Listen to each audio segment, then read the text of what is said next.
The same religion that's capable of hideous acts of destruction can also be capable of moments of healing, of restoration, and of hope. But educate a girl, and you educate her entire family. There is a sun within every person. When that anger sets in, write it. Write the letters, but don't send them. You never want to leave concrete proof of insanity.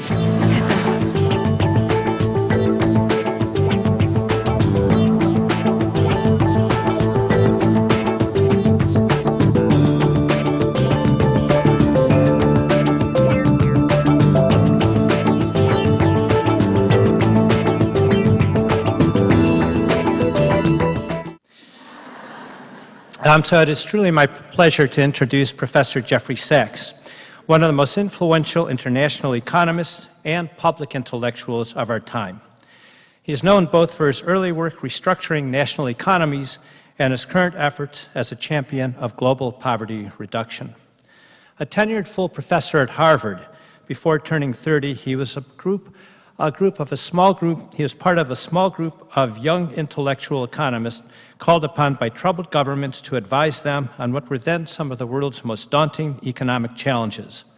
In the mid-1980s, Bolivia, plagued by hyperinflation, was on the verge of economic collapse and financial default. A few years later, Poland and Russia and other East European countries were transitioning from state communism to market economies.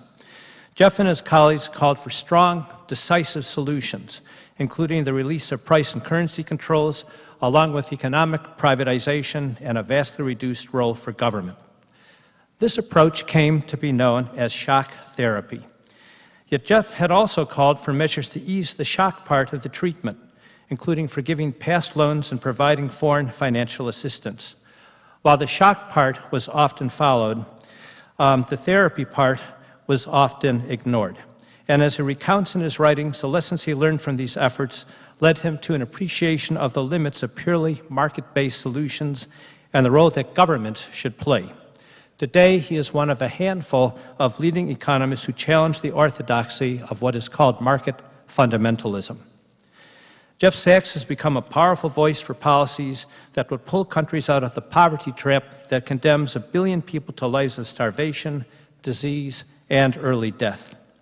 He advises the world's leading international organizations on these issues, including the United Nations, where under former Secretary General Kofi Annan, he was advisor on the Millennium Development Goals, the internationally agreed upon measures to significantly reduce extreme poverty, disease, and hunger by the year 2015. Jeff is professor of sustainable development as well as health policy and management at Columbia University, where he heads the Earth Institute. He is president and co-founder of the Millennium Promise Alliance, a nonprofit aimed at ending extreme global poverty. He is regularly ranked by Time magazine as one of the world's most influential people. And among his many, many awards and honors, last year he received India's Padma Bhushan, that country's third highest civilian honor. In his Commonwealth, Economics for a Crowded Planet, Jeff paints a comprehensive picture of the major challenges facing humanity today. Challenges which, he argues, portend catastrophe unless we put our heads together and address them and do so quickly. As you will hear momentarily, the cost of meeting these global challenges is not great. Not in a world where 2 days of Pentagon spending would wipe out malaria in Africa. Let us hope that the world leaders wake up to his call. Let's give a warm Santa Barbara welcome to Professor Jeff Sachs.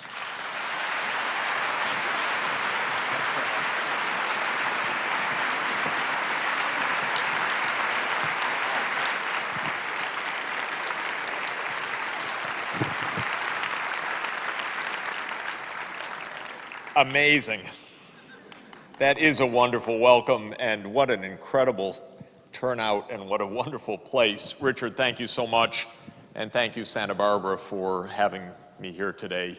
And I'm very much looking forward to sharing the stage this evening with Greg Mortensen and learning more about his wonderful and truly amazing work. So it's going to be, I think, a wonderful evening for all of us to be engaged in what Richard said, putting our heads together to solve some of the problems that are obviously not only confronting us, but growing on this planet.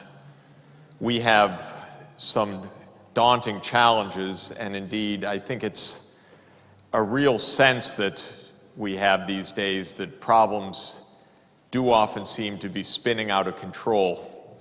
And crises are coming at us often so fast and furious that it's Darfur 1 week, and then suddenly a food crisis we didn't even know about, which becomes the headlines and riots around the world, and then that's overtaken by Hurricane Nargis and 100,000 people dying because of another extreme climate shock, almost unimaginable, and then an earthquake with vulnerable people and 10,000 dead. The world seems to be overwhelmed, not to mention the ongoing wars, the spreading violence, the lack of solution. And I think for many reasons, there's a great deal of pessimism and a great deal of fear.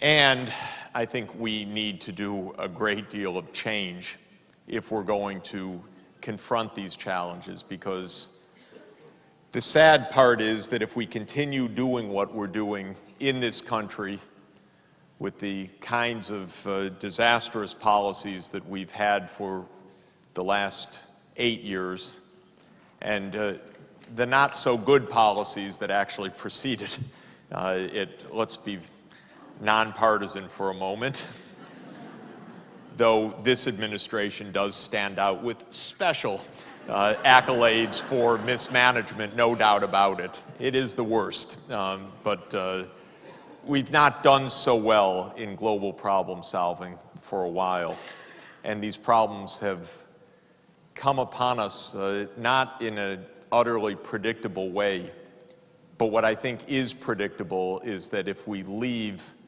crucial problems unsolved, we will continue to be surprised by the ricocheted events in the way that we're seeing them now.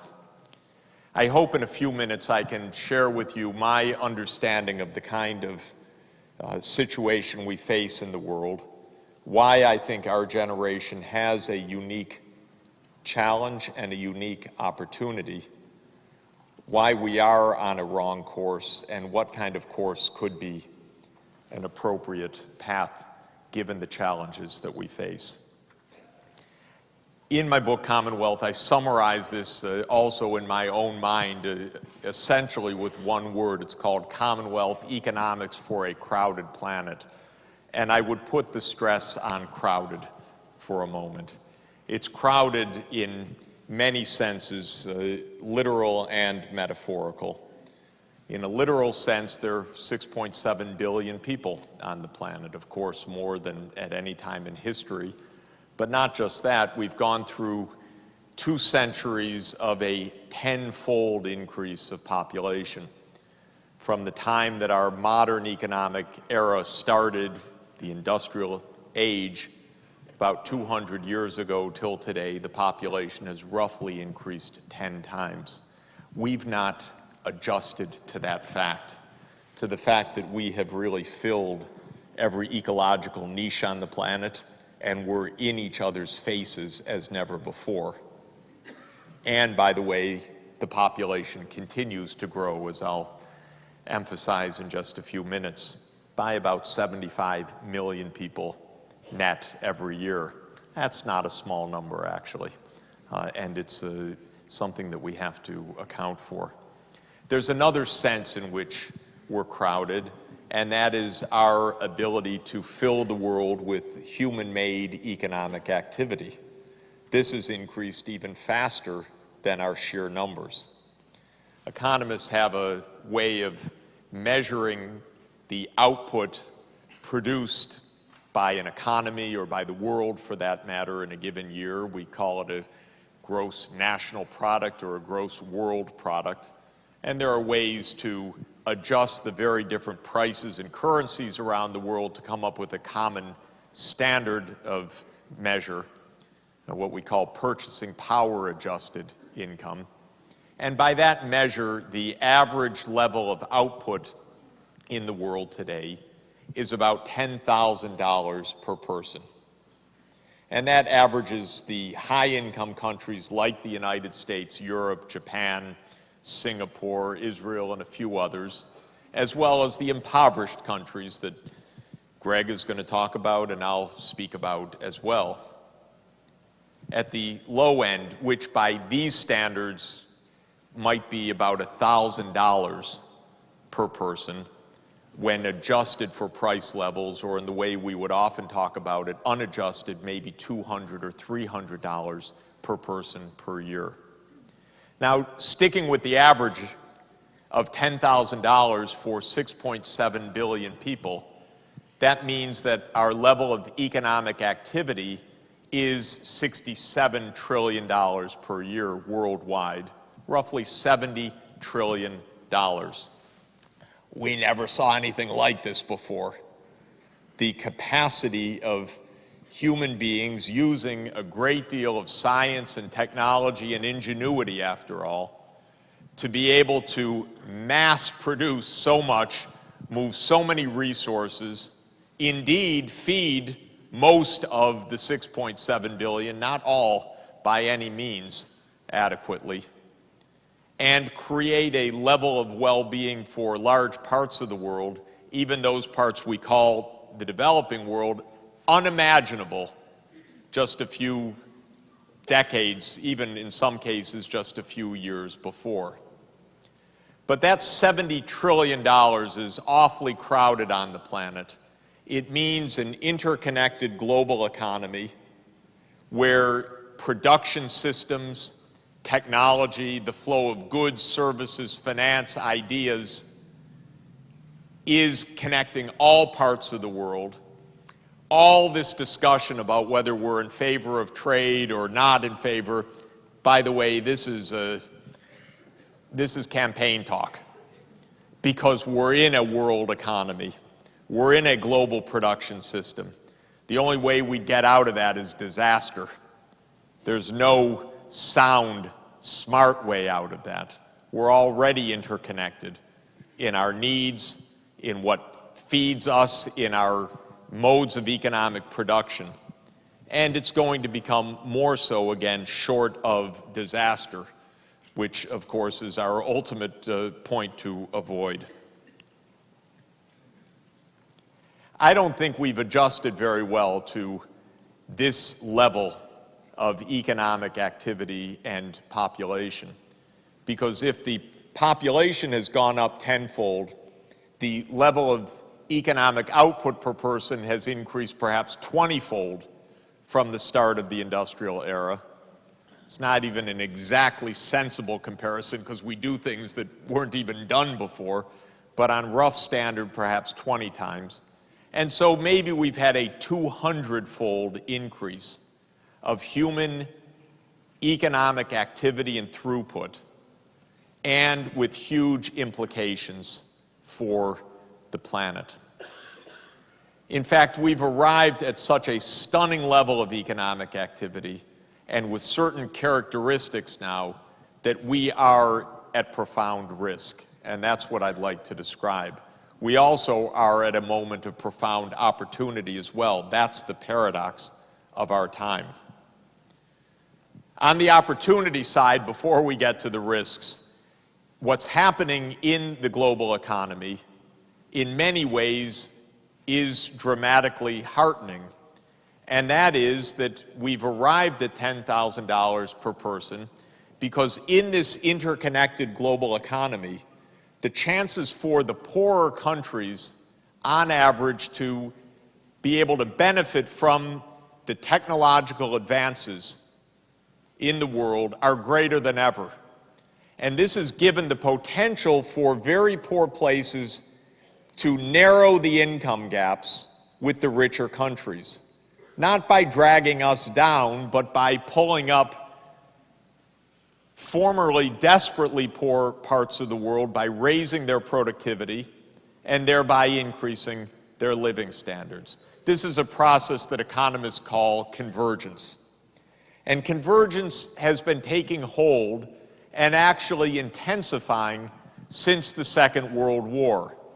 It didn't operate during the imperial era because imperial powers didn't give space for that kind of catching up to the countries under their control.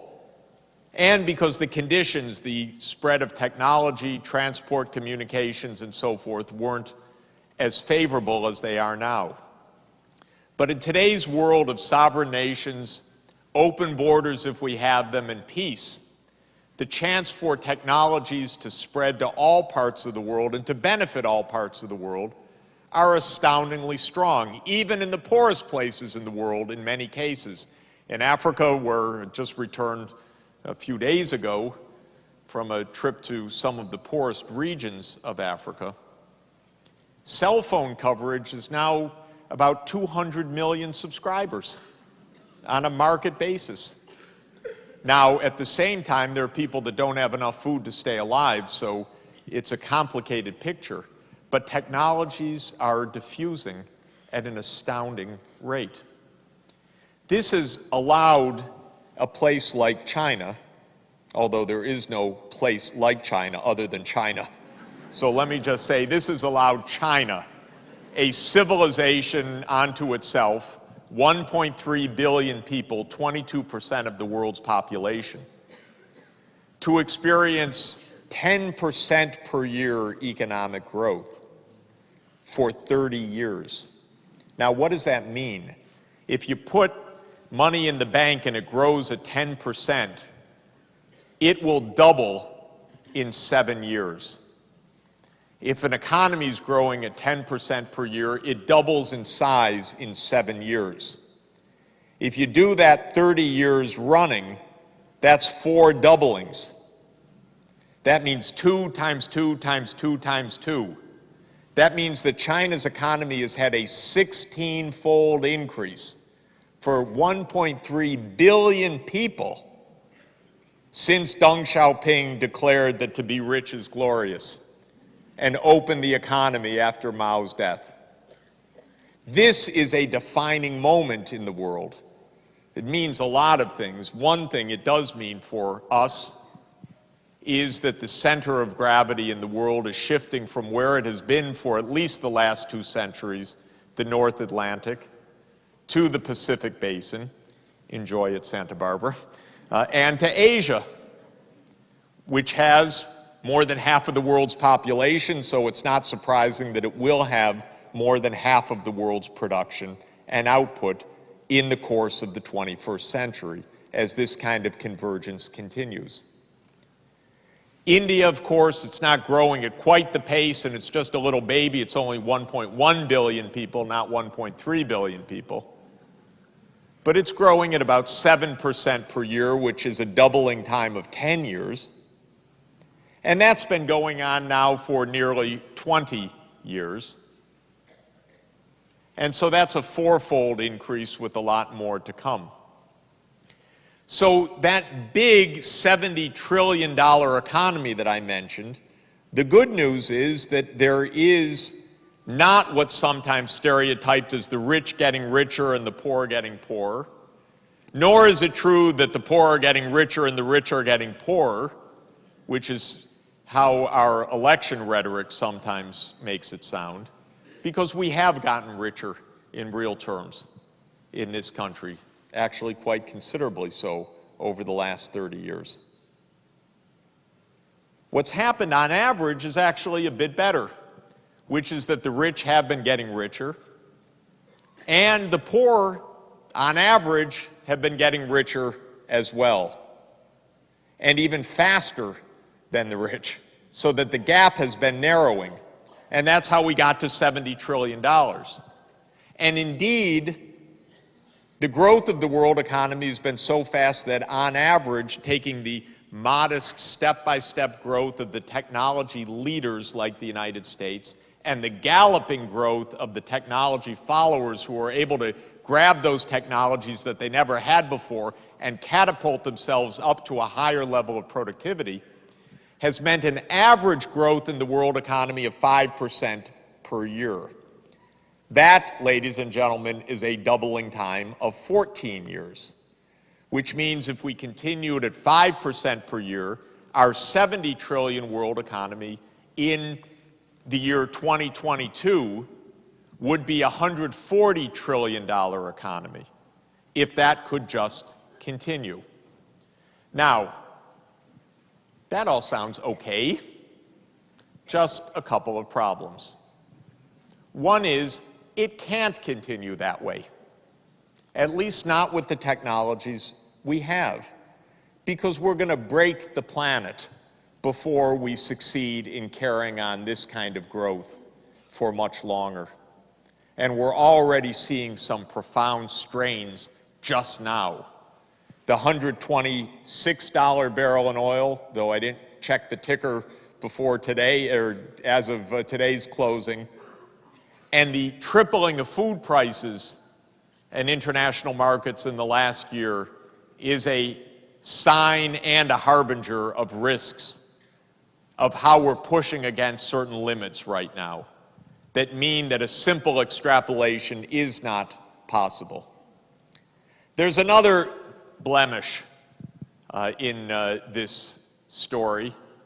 Averages are not very convincing for people that are not, and nobody is average, mind you, but for people that are not at $10,000 but at the bottom end, it's all fine and good to talk about a growing economy, but let's keep in mind,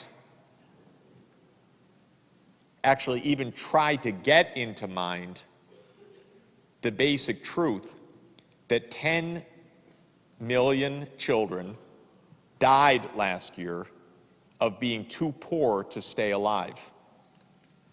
So to put poverty in its terms, I think we need to count it not $1 a day or other measures that are used. Let's say for what it is, millions of deaths as a result of the fact that people cannot meet the most basic needs of safe water, adequate food, access to basic preventative and curative health care in significant parts of the world. Not as much of the world as before. 1 out of 6 that are trapped right now in extreme poverty and are not beneficiaries of this overall convergence process, and indeed are often profound losers from it, because while that growth is going forward without them, other global shocks, not only brain drain from those places, but the climate change coming into those places is making it hard for them even to keep the fragile foothold on survival that they have right now. So if you step back and say, what's wrong with this picture of the planet that we're living on? It is the following. We're an interconnected world that first doesn't accept that basic point, because our mindset has not kept pace with the reality in which we're living, and our political institutions even less.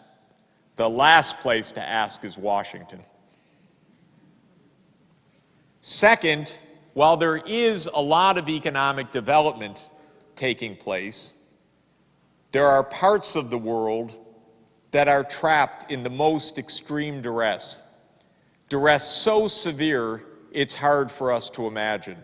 And I'm sure that Greg is going to show us some amazing pictures of his work and places that are in that kind of poverty trap. A trap that can be unsprung by the kind of work that Greg is doing and by investments that we can be making to help unspring or spring these people from a trap that they're now facing. Very often geography, by the way, is one of the definers of this. Landlocked countries like Afghanistan, mountainous environments, extreme drylands, often define the vulnerabilities that are the predicate of a trap of poverty. They're not deterministic, there are ways out, but they are conditioning factors which make it harder for growth to come to some places than to others. being on the coast, and such a beautiful coast you have, being near a port, being in international shipping lanes, having productive agriculture, being at sea level. Those kinds of advantages are quite important in economic geography compared to being in the mountains, being in the drylands, being in the highlands, being in the landlocked regions.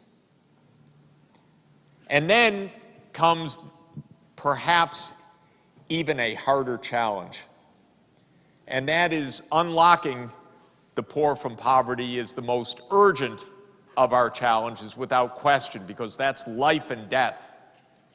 Life and death for millions of people every year.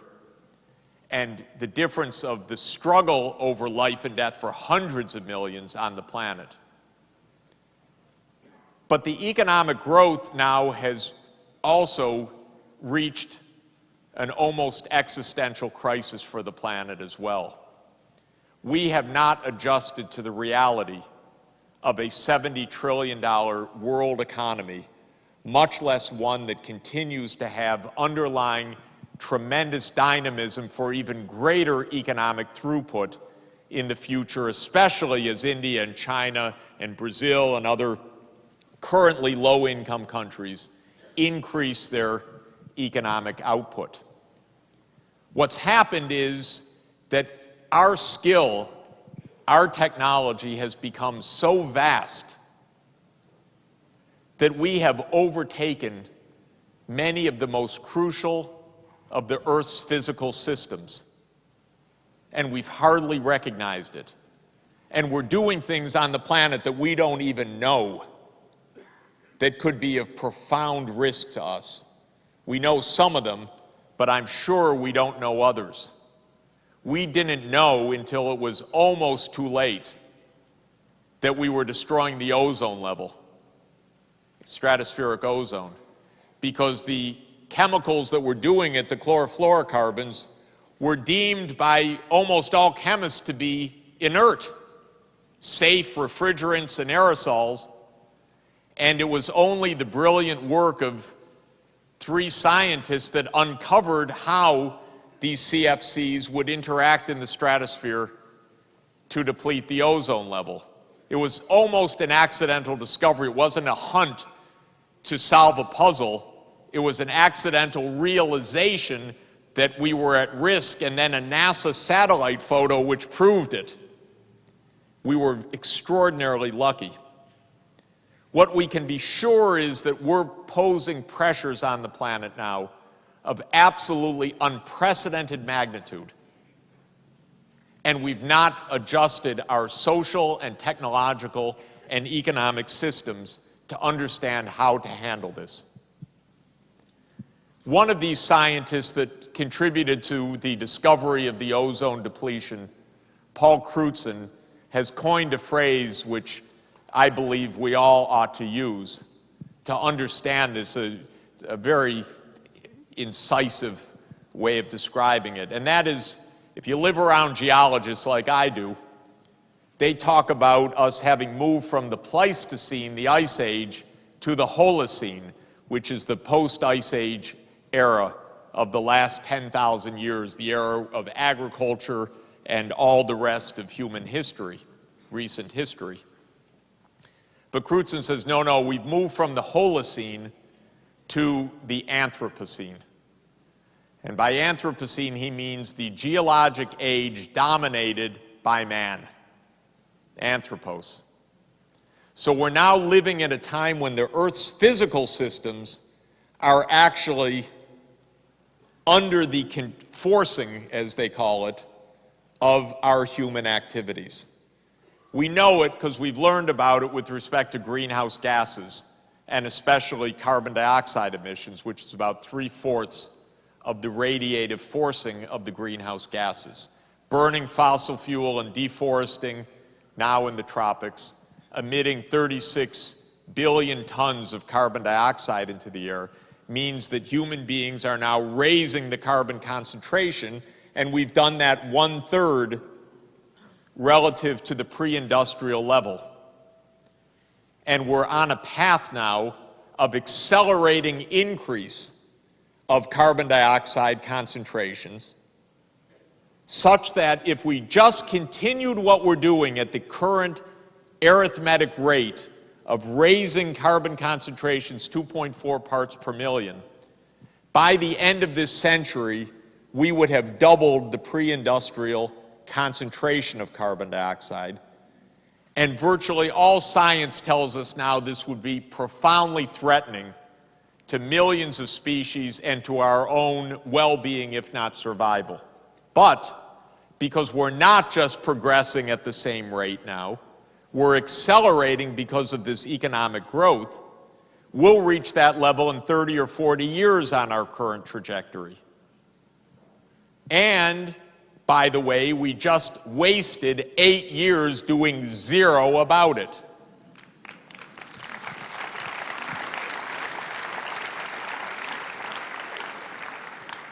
It's not only climate change, it's wherever you look.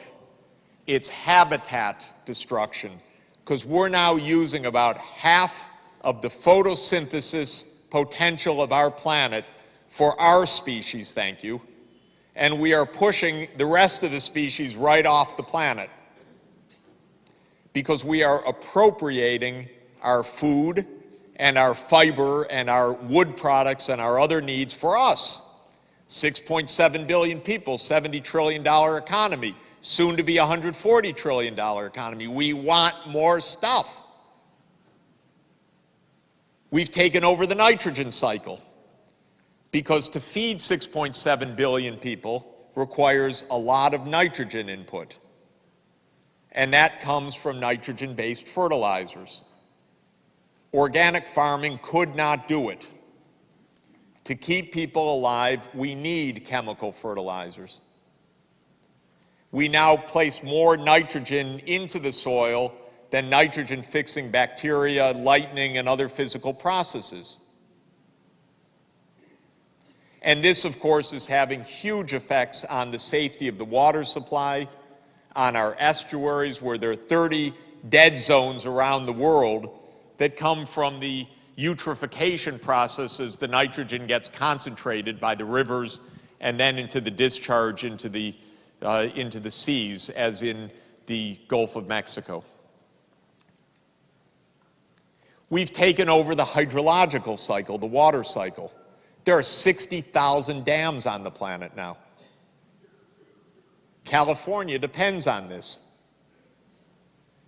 Every river that flows is dammed, and even those that don't flow anymore.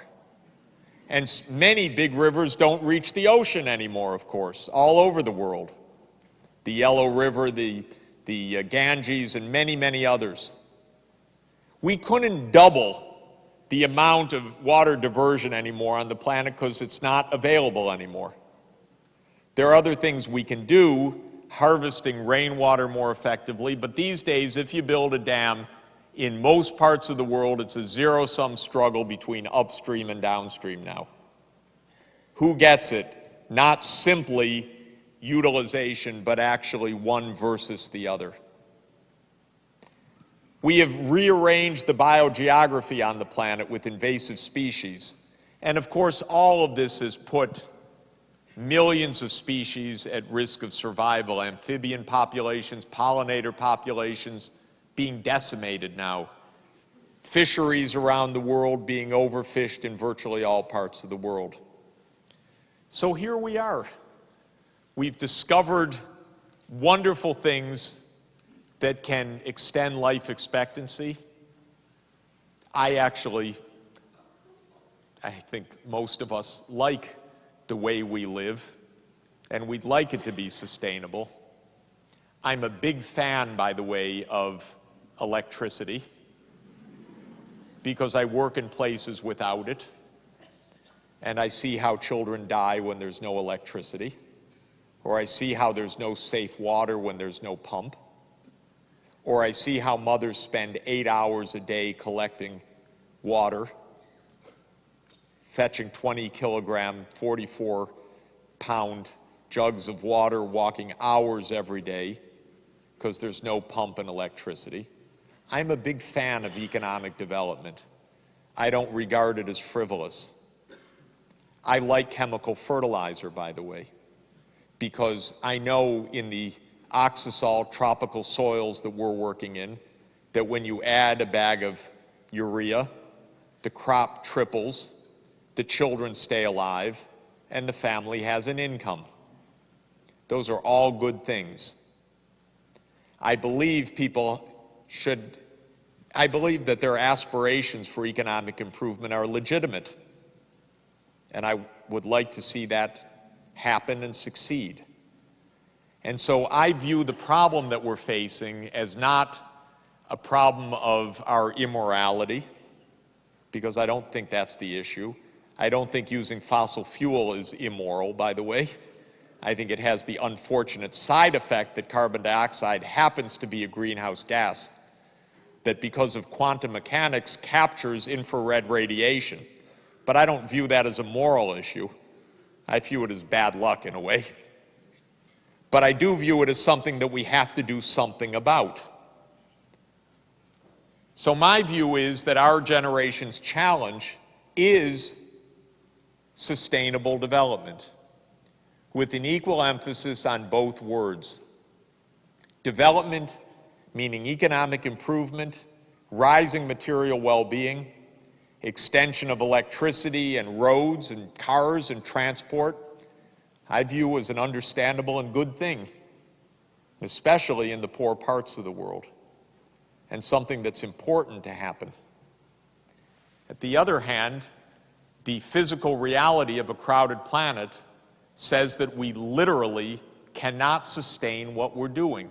We can't even stay in the same place, much less meet the aspirations of material improvement with our current technologies. We need to find a new course, quite a different course. And I'm so happy President Bush has been talking about this for the last 8 years. I can assure you there's not anything that our army in Iraq can do about any of this. Not only to solve any problems in Iraq, but to solve any of the big problems in the world. And I can assure you that Senator McCain has it absolutely wrong when he says that the transcendent challenge of our time is Islamic extremism. I've yet to meet a place sitting around hating us for our freedom.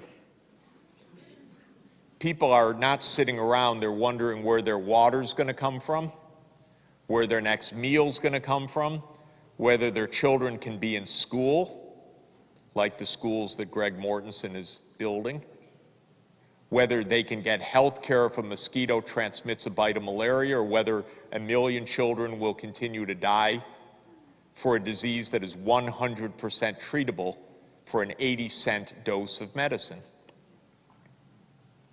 We have to face up to the real challenge that in an interconnected world, we have to make this world work in an interconnected way.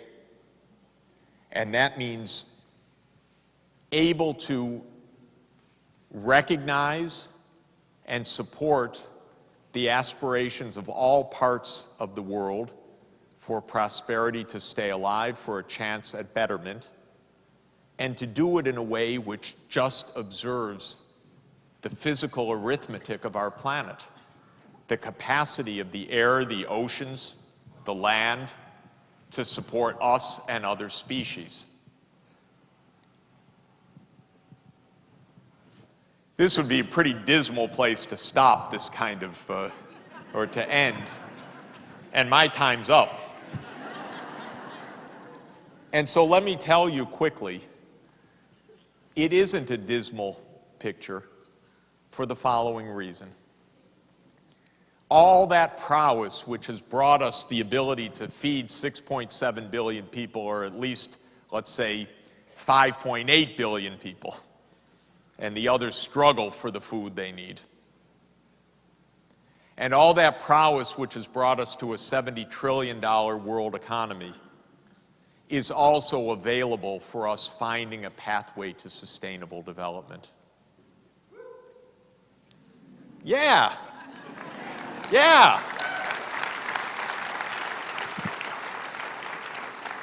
And I believe that's not just empty rhetoric or empty hope, but actually pretty darn practical. All right. What I know to be the case in the places that my colleagues and I are working in the poorest parts of the world, whether it's in Cambodia or whether it's in sub-Saharan Africa or whether it's in Haiti or whether it's in Guatemala and elsewhere, is that we already have the technologies at hand so that nobody in this world has to die of their poverty, not even close. And there is a pathway at low cost that can help people trapped in poverty get out of poverty. And it essentially means investing in their future with improved technologies for food production, with bringing to bear the wonders of modern public health and medicine, with ensuring that all children can go to school, have a midday meal when they're there so that they can learn and absorb properly, and have the basic infrastructure that is needed, the roads, the power, yes, the internet, the cell phone connectivity that's a vital part of being a part of a planetary interconnected economy. And it turns out this is just tens of dollars to ensure this for everybody on the planet. Too much for people that have nothing, but almost nothing for people that have something.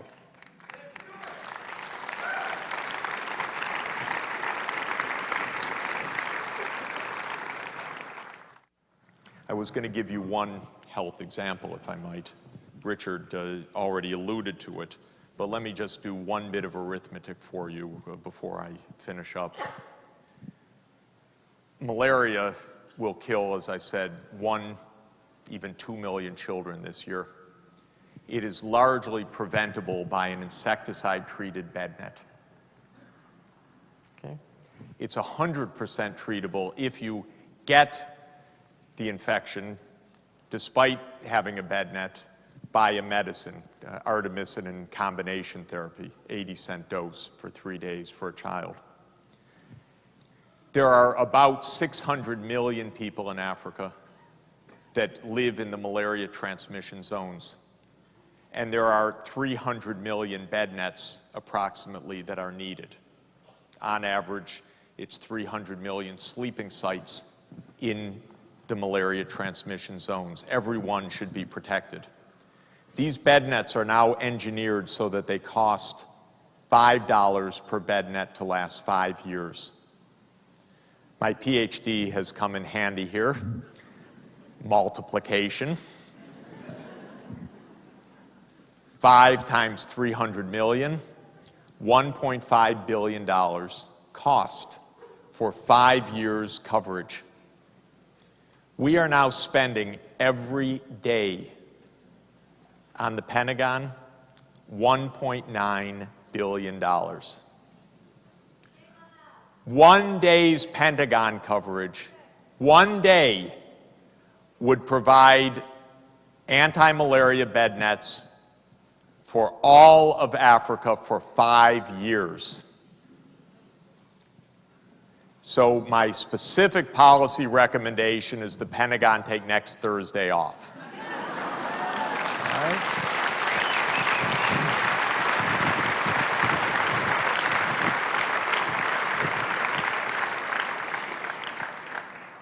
If you turn to the environmental side very briefly, and I'd love to be, maybe in discussion we can come back, just to say, in some cases the technologies already exist. Why is President Bush and Congress saying our mileage standard will be 35 miles per gallon by the year 2020, when we've got 50 mile per gallon cars now?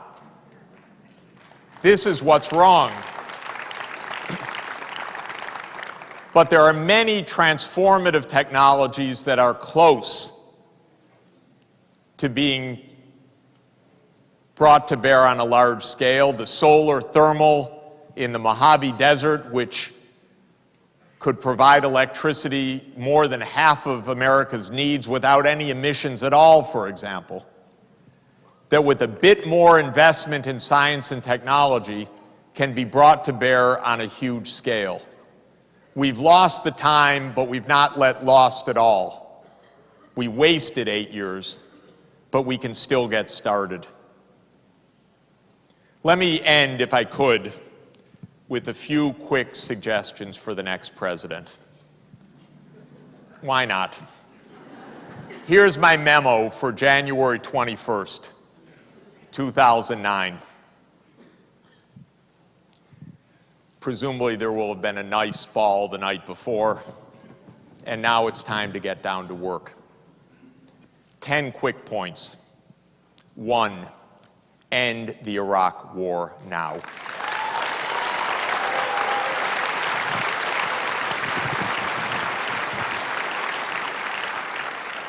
Senator McCain did not slip when he said 100 years. That's the plan, actually. Not of war for 100 years, but of a base for 100 years. That's what we call energy security. And it's guaranteed energy insecurity. We don't need bases in the Middle East for our energy security. We need a sound foreign policy and energy alternatives for our energy security.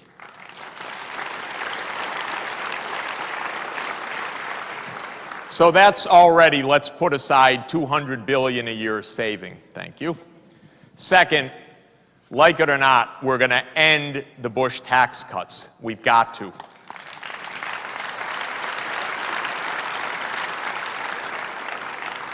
That's another $250 billion that we're going to need, because we got other stuff we got to do in this world. Partly stop the fiscal bleeding already, and partly solve some problems. The third is we got to start investing like we actually mean it to save the planet. We've been spending $3 billion a year in our total effort to develop sustainable energy technologies. That is a day and a half of Pentagon spending. We spend $1 trillion for our, quote, energy security, but we don't muster more than a day and a half of Pentagon spending to actually invest in solar or long mileage automobiles or second generation biofuels, which should be the only generation biofuels, because it doesn't make sense to put food in our gas tank.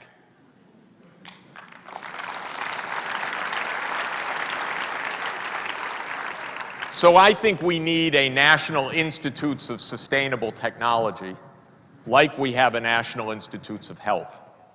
And we ought to fund it the same way, at the same scale, about $30 billion a year. Then we'd be able to move to dramatic reductions of carbon emissions, 100-mile-per-gallon automobiles, plug-in hybrids, many other solutions that are at hand. Fourth recommendation is immediately send around a climate envoy to the capitals of the world to let them know we're back at the negotiating table.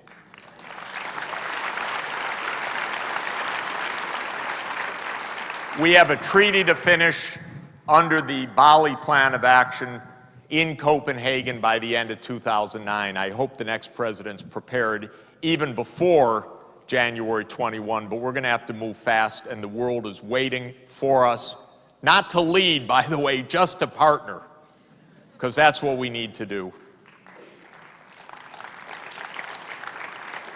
The fifth point is we need to come into compliance with international law for the rest of our global commons, to sign the Convention on Biological Diversity. Can you imagine we have not ratified the treaty to protect biodiversity in the planet? We signed it, but we didn't ratify it. To sign the law of the sea. And while we're at it, to remember that under the Constitution, these international treaties, when they are signed and ratified, are national law. So, just as a parenthesis, it is illegal to torture because the Geneva Conventions count.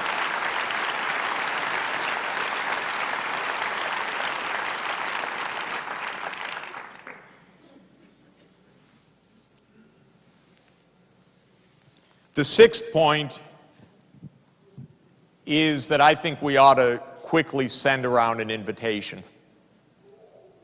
We ought to send around an invitation to the president of Senegal, Mali, Chad, Sudan, Ethiopia, Somalia, Djibouti, Yemen, Saudi Arabia, Iran, Iraq, Pakistan, Afghanistan, Phoenix, Arizona, Southern California, Atlanta, Australia, and other drylands of the world. For a drylands initiative which says that our transcendent problem is not Islamic or any other kind of extremism, it's water and food. And that we will work together with places under the most stress in the world to help them solve their problems. We got the problems together. We got one global food market, we've got food in short supply, we've got water stress in all parts of the world, rich and poor, and we can work together to do it. And 7, while we're at it, let's stop putting our food into the gas tank immediately.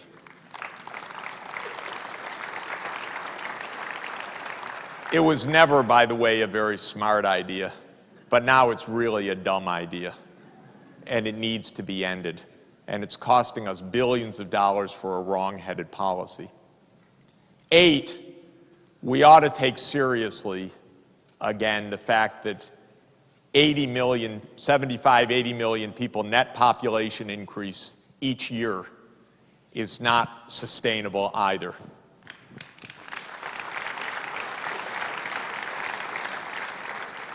It's time to help places with fertility rates of 6 or 7 or 8. Have the girls stay in school. Have the children survive so the parents are confident about reducing fertility. Have family planning available. Contraception, things we stopped talking about in this country, so that it would be possible, especially in light of the fact that the next 2.5 billion people, according to the UN medium fertility population forecast, are all coming in the poorest parts of the world, to help these places for their own sake and for the globe's sake to reduce voluntarily their fertility rates to manageable levels. And this can be accomplished. There's enormous evidence for it. We have to stop canceling our contribution to the UN Population Fund and start championing it again.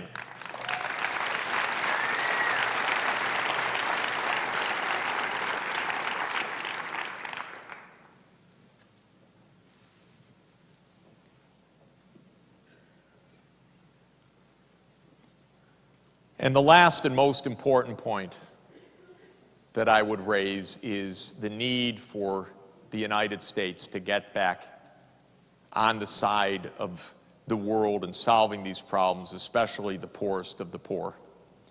We are, in our name, ladies and gentlemen, all signed up to the Millennium Development Goals, but you'd hardly know it. You might not even know what they are, given the fact that the President of the United States, to my knowledge, has said those 3 words consecutively 1 time in the last 8 years: Millennium Development Goals. The world has shared objectives to fight extreme poverty, hunger, and disease. We set a timetable starting in the year 2000 to be completed by the year 2015. President Bush has not told us much about that. I happened to be at the United Nations the one day, September 14, 2005, 10:14 a.m., when he said, America's committed to the Millennium Development Goals. Never heard it before and haven't heard it since. And the world's wondering where we are. We promised, like the rest of the high-income world, to devote, it's not very much, but we said 70 cents out of every $100 of our income. You think we could manage that? 70 cents? We'll keep $99.30 for us and 70 cents for the world's poorest people so that they can stay alive and become healthy and constructive part of a world society. I think we could manage that. But what are we managing? Well, we're managing not 70 cents, we're managing basically about $5 right now for the military per 100.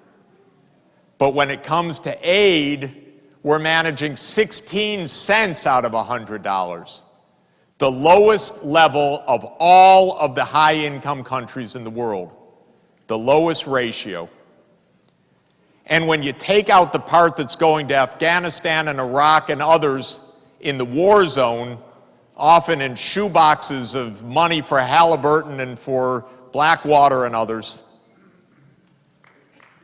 and instead ask what's going for the truly poorest people, yes, in those places and in sub-Saharan Africa, in total in sub-Saharan Africa, our aid out of $100, 3.5 cents.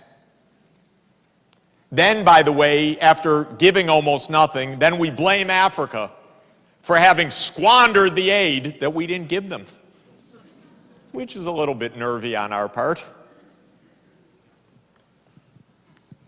So we promised that we'd manage that 70 cents, and the rest of the world did. And if we live up to it, we're going to find that extreme poverty can be ended,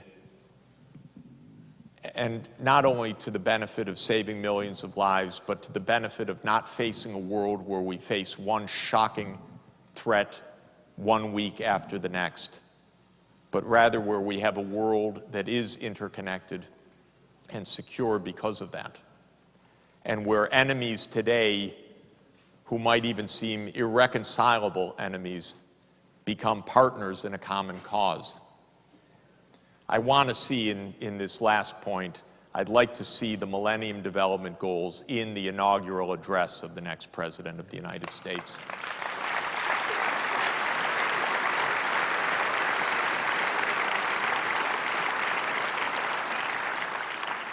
I'm often told, can't be done, won't be done, can't cooperate. I don't believe it. I think we can help make this happen, each of us. We can demand it of our politicians, and we can demand it of ourselves. And I often think and refer to what I regard as the most inspiring moment of bold leadership in modern American history, when President John Kennedy, after the Cuban Missile Crisis, helped us to find a way not only back from the brink of nuclear annihilation, but actually to the first treaty with the Soviet Union in 1963, the Partial Nuclear Test Ban Treaty, because he told the American people, we can cooperate, even with the Russian people, even with the Soviet Union, because we have common interests. They're people. They also have common interests. And he put it this way, and I'd like to close here, in his speech at American University in June 1963, which I regard as the greatest speech of a modern American president. He said, "So let us not be blind to our differences, but let us also direct attention to our common interests and to the means by which those differences can be resolved. And if we cannot end now our differences, at least we can help make the world safe for diversity. For in the final analysis, our most basic common link is that we all inhabit this small planet. We all breathe the same air, we all cherish our children's future, and we are all mortal." Thank you very much.